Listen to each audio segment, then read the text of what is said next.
اعوذ باللہ من الشیطان الرجیم بسم اللہ الرحمن الرحیم قل انما انا بشر مثلکم۔ کل سے انشاءاللہ فجر کی نماز 15 منٹ پہ ادا کی جائے گی۔ کل سے انشاءاللہ فجر کی نماز 15 منٹ پہ ادا کی جائے گی۔ قل انما انا بشر مثلکم یوحى الی انما الہکم الہ واحد فمن كان يرجو لقاء ربه فليعمل عملا صالحا ولا يشرك بعبادة ربه احدا۔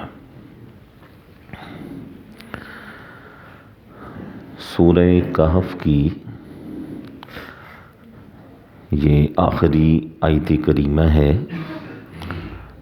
یہاں آ کر یہ سورت الحمدللہ مکمل ہو جاتی ہے، اور اگر یوں کہا جائے کہ یہ آخری آیت کریمہ اس پوری سورت کا نچوڑ ہے تو یہ غلط نہ ہوگا۔ مشرکین مکہ آپ صلی اللہ علیہ وسلم کے بارے میں جب آپ انہیں فرمایا کرتے تھے کہ مجھ پر یہ وحی آئی ہے، یہ وحی آئی ہے، یہ وحی اتری ہے، اور آپ پڑھا کرتے تھے، تو مشرکین مکہ کہا کرتے تھے کہ نہیں، یہ تو اللہ کا کلام نہیں ہے، یہ تو اس نے خود گھڑا ہے اور خود بنایا ہے۔ کبھی کہا کرتے تھے کہ کوئی آ کر انہیں سکھا جاتا ہے، کبھی کہا کرتے تھے کہ جنات آ کر انہیں سکھا جاتے ہیں، اور کبھی کہا کرتے تھے کہ جس طرح ہمارے ہاں شاعری کا رواج ہے، یہ بھی شاعرانہ کلام ہے، وہ اسے کلام الہی سمجھنے کے لیے تیار نہیں تھے۔ اللہ جل شانہ نے پوری سورہ کہف کو بیان فرمایا ہے۔ مشرکین مکہ کے تینوں سوالات کے جوابات ارشاد فرمائے ہیں۔ اصحاب کہف کا انہوں نے پوچھا تو اللہ جل شانہ نے ان کے متعلق ضروری جو چیزیں تھیں وہ ارشاد فرمائیں۔ موسیٰ اور خضر علیہم الصلوات والسلام کے بارے میں پوچھا، اللہ جل شانہ نے پورے 2 رکوع میں جو ضروری چیزیں تھیں دونوں حضرات کے متعلق وہ ارشاد فرمائیں۔ ذوالقرنین کے بارے میں انہوں نے پوچھا، اللہ جل شانہ نے پورے 1 رکوع کے اندر ذوالقرنین کے حوالے سے جو ضروری چیزیں تھیں وہ ارشاد فرمائیں۔ اب آخری آیت میں اللہ جل شانہ فرماتے ہیں کہ اے ہمارے حبیب، قل، آپ انہیں بتا دیں، آپ انہیں بتا دیں کہ انما انا بشر مثلکم، کہ تم جو میرے بارے میں یہ گمان کیے بیٹھے ہو کہ یہ خود اس کلام کو گھڑتا ہے یا کسی سے سیکھتا ہے یا کوئی اسے آ کر سکھاتا ہے، ذرا ٹھنڈے دل و دماغ سے سوچو تو صحیح، میں بھی تو تم جیسا انسان ہی ہوں، میں کوئی فرشتہ تو نہیں ہوں، یا انسانوں سے ہٹ کر کوئی اور مخلوق تو نہیں ہوں، تمہارے جیسا انسان ہوں۔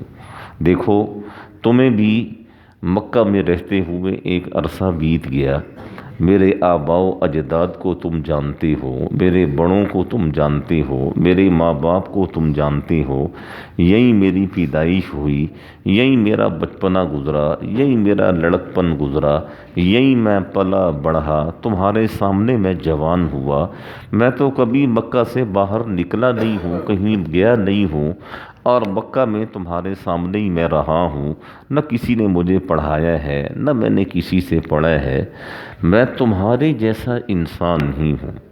اگر تم یہ کہتے ہو نا کہ یہ کلام میں نے خود گھڑا ہے، تو تم بھی تو انسان ہو نا، فَأْتُوا بِسُورَةٍ مِّن مِّثْلِهِ۔ تو اس قرآن، میں یہ نہیں کہتا کہ پورا قرآن، اس قرآن کی ایک صورت جیسی کوئی صورت تم بنا کر دکھا دو۔ آخر تمہارا بھی تو دعویٰ ہے نا کہ ہم بڑے فصیح، بڑے بلیغ لوگ ہیں، ہم کعبہ کے متولی ہیں، پوری دنیا کے لوگ ہماری طرف متوجہ ہوتے ہیں اور ہم اللہ کے خاص بندے ہیں۔ اگر تمہارے کہنے کے مطابق میں یہ کلام بنا سکتا ہوں تو تم بھی تو انسان ہو نا، تم یہ کلام بنا کر دکھا دو۔ تو اب مشرکین مکہ کے پاس اس چیز کا کوئی جواب نہیں تھا۔ قرآن مجید میں اللہ جل شانہ نے 3 جگہ پر یہ چیلنج فرمایا ہے، فَأْتُوا بِسُورَةٍ مِّثْلِهِ، یا تو اس قرآن جیسا کلام بنا کر دکھاؤ، اور ایک مقام پر فرمایا فَأْتُوا بِسُورَةٍ، ایک صورت بنا کر دکھاؤ، اور ایک مقام پہ فرمایا بِعَشْرِ سُوَرٍ، بِعَشْرِ سُوَرٍ مِّن مِّثْلِهِ، کہ اس قرآن کی 10 صورتوں جیسی کوئی صورتیں بنا کر لاؤ، چلو پھر ہم مان لیں گے۔ تو اللہ جل شانہ فرماتے ہیں کہ آپ انہیں بتائیں کہ میں تمہاری طرح کا انسان ہوں، لیکن مجھ میں اور تم میں فرق یہ ہے، یوحا الیہ، مجھ پر میرے رب کی طرف سے کلام اترتا ہے۔ آخر کیا وجہ ہوئی؟ جو سوالات تم نے مجھ سے کیے ہیں، ان سوالات کے بارے میں تمہیں تو علم ہی نہیں تھا۔ تم تو مدینہ کے یہودیوں کے پاس گئے ہو، اور ان یہودیوں نے تمہارے سامنے یہ 3 سوالات رکھے ہیں کہ یہ جا کر پوچھو، اور میں نے ان 3 سوالات کو سنا، اور ان تینوں سوالات کے جوابات میں نے تمہیں دیے، جس کے بارے میں آج تک تم نے نہیں سنا، اور جوابات بھی وہ جو بالکل حقیقت پر مبنی ہیں، ان میں کسی قسم کی کوئی غلط بیانی نہیں ہے۔ اور دیکھو بس یہی فرق ہے مجھ میں اور تم میں کہ یوحا الیہ، مجھ پر وحی اترتی ہے، اور میں اللہ جل شانہ کے حکم سے کلام کرتا ہوں، جو وحی میرے اوپر نازل ہوتی ہے وہ وحی میں لوگوں تک پہنچا دیتا ہوں۔ یہ آیت کریمہ کے الفاظ ہیں، یہ آیت کریمہ کے الفاظ کا مفہوم ہے، اور اس آیت کریمہ کے مفہوم کو کیا سے کیا بنا دیا گیا۔ اور دیکھیں نا، اب یہ چیز عرض کی ہے نا کہ فرمایا انا بشر مثلکم، کہ میں تمہاری طرح انسان ہوں۔ جھگڑے کھڑے کر دیتے ہیں، اور جی نبی کو اپنے جیسا کہہ دیا، اور جی نبی کو اپنے جیسا انسان کہہ دیا، تو کیا کہیں؟ فرشتہ کہیں؟ جن کہیں؟ خدا کہیں؟ نہیں۔ آپ صلی اللہ علیہ وسلم نے یہاں کیا فرمایا؟ کسی سے جا کر پوچھیں، کسی سے کیا پوچھنا ہے یار، آپ خود قرآن مجید کو ترجمے والے قرآن مجید ہیں، ان میں جا کے دیکھیں اس کا کیا معنی کیا گیا۔ آخر نبی انسان تھے نا، یا انسانوں سے ہٹ کے کوئی اور مخلوق تھے؟ انسان تھے، اور انسانوں میں یہ ہے کہ انسانوں میں سب سے افضل، سب سے اعلیٰ، سب سے بہترین انسان، اور آپ صلی اللہ علیہ وسلم نے وجہ فضیلت بھی ارشاد فرما دی کہ یوحا الیہ، کہ مجھ پر وحی اترتی ہے، مجھ پر وحی آتی ہے، اور تمہارے پاس یہ چیز نہیں ہے۔ اس چیز کی وجہ سے مجھے اللہ نے مقام، مرتبہ، اور مجھے اللہ نے فضیلت عطا فرمائی ہے۔ اور پھر آپ صلی اللہ علیہ وسلم نے فرمایا، دیکھو مجھ پر جو وحی اترتی ہے نا، وہ وحی ہے کیا؟ وہ وحی یہ ہے انما الہکم الہ واحد، کہ لوگوں تم سب کا، میرا، پوری دنیا کے انسانوں کا الہ وہ ایک ہی ہے، نہ کوئی جھگڑا ہے، نہ کوئی اختلاف ہے، نہ کوئی بات ہے۔ اور حقیقت یہی ہے کہ آپ صلی اللہ علیہ وسلم نے فرمایا کہ ہم سب کا الہ وہ ایک ہے، ہم سب کا پالنہار ایک ہے، ہم سب کا رب ایک ہے، ہم سب کا خالق ایک ہے، ہم سب کا مالک ایک ہے، ہم سب کا رازق ایک ہے۔ نہ اس میں کوئی جھگڑے والی بات ہے، نہ اس میں کوئی اختلاف والی بات ہے، نہ اس میں کسی کو ناراض ہونے کی کوئی ضرورت ہے کہ یہ کیا کہہ دیا گیا اور کیا بتا دیا گیا۔ آپ صلی اللہ علیہ وسلم نے اپنی نبوت کا حق ادا فرمایا ہے۔ اور دیکھیں نا، بارہا یہ چیز آپ دوستوں کی خدمت میں عرض کی گئی ہے نا کہ یہ صورت مشرکین مکہ کے سوالات کے جواب میں نازل ہوئی ہے، اور مشرکین مکہ نے سوالات کیے، آپ صلی اللہ علیہ وسلم پر یہ صورت نازل ہوئی، آپ صلی اللہ علیہ وسلم نے انہیں یہ صورت پڑھ کر سنا دی۔ اور جب یقیناً یہ آیت بھی تو آپ نے انہیں پڑھ کر سنائی ہے نا، جب یہ آیت انہیں پڑھ کر سنائی گئی تو سامنے کون لوگ کھڑے ہوئے تھے؟ مشرکین مکہ کے سردار لوگ کھڑے ہوئے تھے، وہ لوگ جن کا ہولڈ تھا بیت اللہ کے اوپر، وہ لوگ جنہوں نے اپنے دستی خدا بنا کر بیت اللہ شریف کے اندر جنہوں نے رکھے ہوئے تھے، جنہوں نے اپنے گھروں میں اپنے خدا کو رکھا ہوا تھا۔ دیکھیں یہ کتنا بڑا جہاد تھا کہ آپ صلی اللہ علیہ وسلم نے ان سب کے سامنے کھڑے ہو کر فرمایا انما الہکم الہ واحد، یہ بیت اللہ کے اندر جو تم نے رکھا ہوا، گھروں میں جو تم نے رکھے ہوئے ہیں، یہ تو مٹی اور پتھر کے ڈھیر اور بت ہیں، ان کی کوئی حقیقت نہیں ہے۔ حقیقی معنی میں الہ وہ تو ایک اللہ ہے، جو میرا بھی الہ ہے، تم سب کا الہ ہے۔ تم مانو گے پھر بھی وہ تمہارا الہ، تم نہیں مانو گے وہ پھر بھی تمہارا الہ، تم تسلیم کرو گے وہ پھر بھی تمہارا رب، نہیں تسلیم کرو گے وہ پھر بھی تمہارا رب۔ کتنی خوبصورت آیت کریمہ ہے، اسی لیے یہ عرض کیا گیا ہے کہ یہ پوری سورت کا نچوڑ ہے۔ اور پھر آپ صلی اللہ علیہ وسلم نے آگے کیا فرمایا؟ فرمایا فَمَنْ كَانَ يَرْجُو لِقَاءَ رَبِّهِ، تم میں سے جس شخص کو یہ یقین ہے کہ موت کے بعد ہم نے اپنے رب سے ملنا ہے، مسلمانوں کو تو لا محالہ یقین ہے ہی ہے، اور یہ آیت کا یہ حصہ مشرک تو مانتے ہی نہیں تھے آخرت کو، مشرک تو مانتے ہی نہیں تھے قیامت کو، آیت کا یہ حصہ یہ مسلمانوں سے متعلق ہے۔ فمن کان یرجو لقاء ربی، تم میں سے جو اس چیز کا یقین رکھتا ہے کہ ہم نے مرنے کے بعد اپنے رب سے ملاقات کرنی ہے، اپنے رب کو دیکھنا ہے اور اپنا منہ اپنے رب کو دکھانا ہے، اسے چاہیے فَلْيَعْمَلْ عَمَلًا صَالِحًا، کہ بہترین عمل کرتا چلا جائے۔ یہ آیت کے جو الفاظ ہیں نا، ان الفاظ کے اتار چڑھاؤ کو دیکھیں کہ کتنا خوبصورت اللہ جل شانہ نے یہ آیت کو بنایا ہے، کہ سب سے پہلے اپنے الہ ہونے کا اعلان کروایا، اور پھر اس کے بعد الہ سے ملاقات کا اعلان کروایا، اور پھر اس کے بعد یہ فرمایا کہ جو تم میں سے یہ سمجھتا ہے کہ ہم نے اپنے رب سے ملاقات کرنی ہے، دیکھو وہ رب ہے جو زمین و آسمان کا رب ہے، جو مشرق و مغرب کا رب ہے، جو شمال و جنوب کا رب ہے، وہ کوئی ایسی ذات نہیں ہے کہ تم ایسے ہی اس کے سامنے منہ اٹھا کر چلے جاؤ، نہیں، اس کے سامنے فَلْيَعْمَلْ عَمَلًا صَالِحًا، بہترین عمل کا خزانہ لے کر اپنے رب کے سامنے جا کر کھڑے ہونا۔ اور پھر آیت کے آخر میں کیا فرمایا؟ وَلَا يُشْرِكْ بِعِبَادَةِ رَبِّهِ أَحَدًا، مر جانا اپنے رب کی عبادت میں کسی کو شریک نہ کرنا۔ وَلَا يُشْرِكْ بِعِبَادَةِ رَبِّهِ أَحَدًا، موت کو گلے لگا لینا لیکن کسی معاملے میں اپنے رب کے ساتھ کسی کو بھی شریک نہ ٹھہرانا۔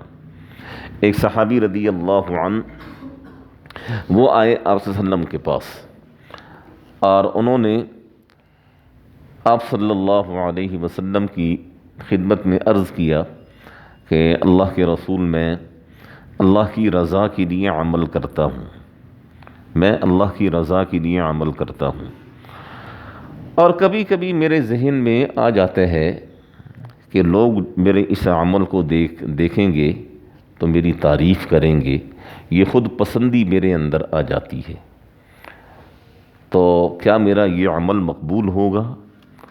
آپ صلی اللہ علیہ وسلم نے فرمایا کہ سنو، قیامت کے دن اللہ جل شانہ فرمائیں گے جس کے لیے تم نے عمل کیے ہیں اسی کے پاس چلے جاؤ۔ میرے سامنے تو وہ آئے جس نے صرف میری رضا کے لیے عمل کیا ہے، میرے سامنے تو صرف وہ آئے جس نے میری چاہت، میری خوشی کے لیے عمل کیا ہے، لوگوں کے لیے کیا ہے، جاؤ لوگوں کے پاس۔ اور لوگوں کا اس وقت کیا حال ہوگا؟ ماں باپ اولاد کے پاس، اولاد ماں باپ کے پاس، بیوی خامن کے پاس، خامن بیوی کے پاس، رشتہ دار رشتہ داروں کے پاس۔ بھائی ایک نیکی دے دو، ایک نیکی دے دو، ایک نیکی دے دو، میں جنت میں چلا جاؤں گا، ورنہ مجھے دوزخ میں پھینک دیا جائے گا۔ باپ کہے گا میں پہچانتا ہی نہیں ہوں، اولاد کہے گی میں تو جانتا ہی نہیں ہوں کہ باپ ہوتا کیا ہے، خامن بیوی، بیوی خامن کا انکار کر دے گی۔ لِكُلِّ امْرِئٍ مِّنْهُمْ يَوْمَئِذٍ شَأْنٌ يُغْنِيهِ، ہر ایک کی اپنی ہی ایک کیفیت ہوگی اس دن۔ اور يَفِرُّ الْمَرْءُ مِنْ أَخِيهِ وَأُمِّهِ وَأَبِيهِ، انسان اپنے ماں باپ بہن بھائیوں سے دور بھاگتا پھرے گا کہ کہیں مجھ سے ایک نیکی نہ مانگ لے، وہاں تو یہ معاملہ ہوگا۔ اور آپ صلی اللہ علیہ وسلم نے فرمایا کہ اپنا عمل وہ خالص اللہ کی رضا کے لیے رکھو، اور عمل کے اندر ذرا سا بھی دکھلاوا آ گیا، ذرا سی بھی ریاکاری آ گئی، ذرا سا بھی ذہن کے اندر یہ چیز آئی کہ یار لوگ دیکھیں اور لوگ دیکھ کر واہ واہ کریں، تو بس وہ واہ واہ کی حد تک ہی وہ عمل ہوگا، پھر اس کا اجر قیامت کے دن انسان کو نہیں ملے گا۔ آپ صلی اللہ علیہ وسلم نے اس صحابی سے فرمایا کہ دیکھو جو بھی عمل کرو محض اللہ کی رضا کے لیے کرو، اللہ کی رضا کے علاوہ نہ دکھلاوے کی نیت ہو، نہ لوگوں کو خوش کرنے کی نیت ہو، نہ یہ نیت ہو کہ لوگ دیکھیں گے تو میری تعریف کریں گے۔ اس قسم کی نیتوں سے انسان اپنے عمل کو ضائع کر بیٹھتے ہیں۔ شاید اسی وجہ سے اللہ جل شانہ نے آیت کریمہ کو بالکل آخر میں رکھا ہے کہ یہ آیت کریمہ پوری سورت کا نچوڑ ہے۔ آیت کریمہ کا ترجمہ ایک دفعہ پھر سماعت فرما دیں۔ قل، آپ ارشاد فرما دیں، انما انا بشر مثلکم، کہ بھائی میں تمہاری طرح کا انسان ہی ہوں، میں بھی جس طرح تم پیدا ہوئے میں بھی پیدا ہوا، جس طرح تمہارے ماں باپ میرے بھی ماں باپ، جس طرح تم کھانے پینے کے محتاج میں بھی کھاتا پیتا ہوں، جس طرح تم معاشرے میں اپنے رشتہ دار رکھتے ہو، خاندان رکھتے ہو، میں بھی اپنے رشتہ دار خاندان رکھتا ہوں۔ مجھ میں اور تم میں فرق کیا ہے؟ یوحیٰ الیہ، کہ مجھ پر میرے رب کی طرف سے کلام اترتا ہے، مجھ پر میرے رب کی طرف سے وحی اترتی ہے، میرے پاس فرشتہ آتا ہے، میرے سر پر تاج نبوت رکھا گیا، مجھے اللہ نے تمہاری ہدایت کے لیے بھیجا، مجھے اللہ نے تمہاری ہدایت کا ذریعہ بنایا، مجھے اللہ جل شانہ نے رہبر اور رہنما بنا کر تمہارے پاس بھیجا۔ اور پھر میری سب سے خوبصورت تعلیم یہ ہے، انما الہکم الہ واحد، کہ ہم سب کا الہ وہ ایک اللہ ہے۔ اور پھر مسلمانوں کی طرف متوجہ ہوئے، فمن کان یرجو لقاء ربی، کہ دیکھو جو یہ یقین رکھتا ہے کہ ہم نے اپنے رب سے ملنا ہے تو پھر اسے چاہیے فلیعمل عملا صالحا۔ دیکھیں نا، دنیا میں ایک دستور ہے، کسی کو کہا جائے نا اور جی فلاں سے آپ نے ملنے کے لیے جانا ہے، تو وہ اپنے بدن کی صفائی کرے گا، اپنے جسم کو صاف کرے گا، صاف ستھرا لباس پہنے گا، صاف ستھرے شوز پہنے گا، اپنی بناوٹ سجاوٹ کرے گا، اور پھر جا کر اس افسر کے سامنے کھڑا ہوگا۔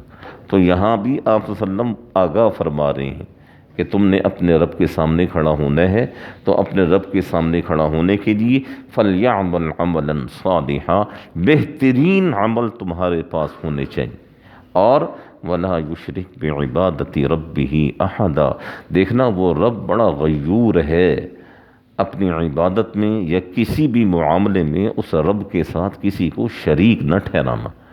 اگر شریک ٹھہراؤ گے تو پھر وہ معاف نہیں کرے گا، بڑے سے بڑا جرم اور گناہ معاف کر دے گا، لیکن شرک وہ کسی صورت میں معاف نہیں کرے گا۔ اس لیے محتاط رہنا اور اس لیے آگاہ رہنا۔ دعا فرمائیں اللہ جل شانہ ہم سب کو صحیح معنی میں سمجھنے کی، صحیح معنی میں عمل کرنے کی توفیق نصیب فرمائیں۔ یہ آپ نے فرمایا تھا کہ ہنڈیا اور کپڑا وغیرہ سے شرک ہوتا ہے، کڑا وغیرہ سے شرک ہے، یہ تمیز کے متعلق حضور پاک صلی اللہ علیہ وسلم کی تعلیمات کیا ہے، حضور پاک کا مشن اور جشن میں فرق کیا ہے؟ دیکھیں تعویذ کے متعلق تو بہت دفعہ یہاں عرض کیا گیا ہے کہ وہ کاغذ کا ایک ٹکڑا ہے، اس سے زیادہ کچھ نہیں ہے۔ وہ کہتے ہیں قرآن شریف دیکھتے ہوئے۔ دیکھیں جی بات یہ ہے کہ وہ کاغذ کا جو ٹکڑا ہے نا، اس پہ قرآن مجید کی کتنی آیات لکھی ہوئی ہوتی ہوں گی؟ اگر چلو آیات ہی لکھی ہوئی ہیں، کتنی آیات لکھی ہوئی؟ 2 آیتیں، 4 آیتیں، 5 آیتیں، 6 آیتیں، یار ہمیں ہی پکڑ کے گلے میں ڈال لو، پورا قرآن ہمارے سینے میں ہے، پورا قرآن ہمارے سینے میں ہے، ہمیں پکڑ کے گلے میں ڈال لو۔ یہ ہے یقین کی بات بھائی، یہ ہے اعتماد کی بات۔ دیکھیں تعویذ کے بارے میں نا ہمارے علماء کرام نے اس چیز کو منع فرمایا ہے، لیکن ایک دھندا چل پڑا ہے، یہ ایک دھندا ہے جو چل پڑا ہے، تو عوام اس سے باز آتے نہیں ہیں۔ تو اس کا پتہ علماء کرام نے کیا حل بتایا ہے؟ اس کا حل علماء کرام نے بتایا ہے کہ اگر آپ کے پاس کوئی شخص تعویذ لینے کے لیے آتا ہے، پہلی صورت تو یہ ہے کہ اسے ٹال دیا جائے، اور اگر وہ نہیں ٹلتا ہے، وہ کہتا ہے نہیں جی میرا یقینی تعویذ کے اوپر ہے، آپ مجھے تعویذ دے ہی دیں، تو پھر موقع مناسبت کے لحاظ سے قرآن کی کوئی آیت لکھ کر، صرف قرآن مجید کی آیت لکھ کر وہ تعویذ اسے پکڑا دیں اور وہ تعویذ اسے دے دیں۔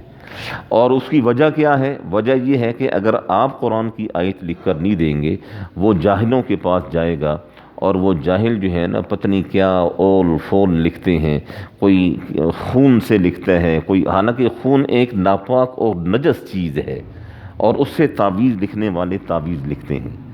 تو اس لیے ہمارے علماء کرام نے اس چیز سے منع فرمایا ہے، اور اگر کہیں بہت مجبوری بن جائے لکھنے کی تو اس کا یہ طریقہ بتایا ہے، اگر کوئی بیمار ہے قرآن مجید کی آیت وَإِذَا مَرِضْتُ فَهُوَ يَشْفِينِ یہ لکھ کر اسے دے دیں، اسے کہیں یار اسے پانی میں گھول کے آپ پی لیں۔ یا اسی طریقے سے کسی کو نظر وزر ہے تو قرآن مجید کی آیت ہے وَإِن يَكَادُ الَّذِينَ كَفَرُوا وہ لکھ کے اسے دے دیں، اسے کہیں یار یہ پی لیں۔ باقی دیکھیں ہمارا بیڑا غرق ہی یہیں سے ہوا ہے کہ ہمارا ایمان، ہمارا یقین وہ تعویذوں پر، کڑوں پر، دھاگوں پر، ان چیزوں پر آ کر ہمارا ایمان پختہ ہو گیا، تو اسی چیز نے ہمارا بیڑا غرق کیا ہے۔ پھر انہی چیزوں پر ایمان رہے گا، پھر اوپر والی ذات تو وہ تو پھر ہمارے حساب سے کسی کھاتے میں نہ ہوئی نا، جبکہ سب کچھ کرنے والی ذات وہ ایک اللہ کی ذات ہے۔ دوسری چیز انہوں نے پوچھی ہے کہ جشن کیا ہے، مشن کیا ہے؟ دیکھیں مشن تو یہ ہے کہ آپ صلی اللہ علیہ وسلم کی ایک ایک سنت کو اپنانا، جس طرح وہ کل عرض کیا گیا تھا کہ آپ نے فرمایا بیٹھ جاؤ، وہ جہاں جس صحابی کے کان میں آواز پڑی وہ وہیں بیٹھ گئے۔ اسے کہتے ہیں فرما برداری اور اطاعت۔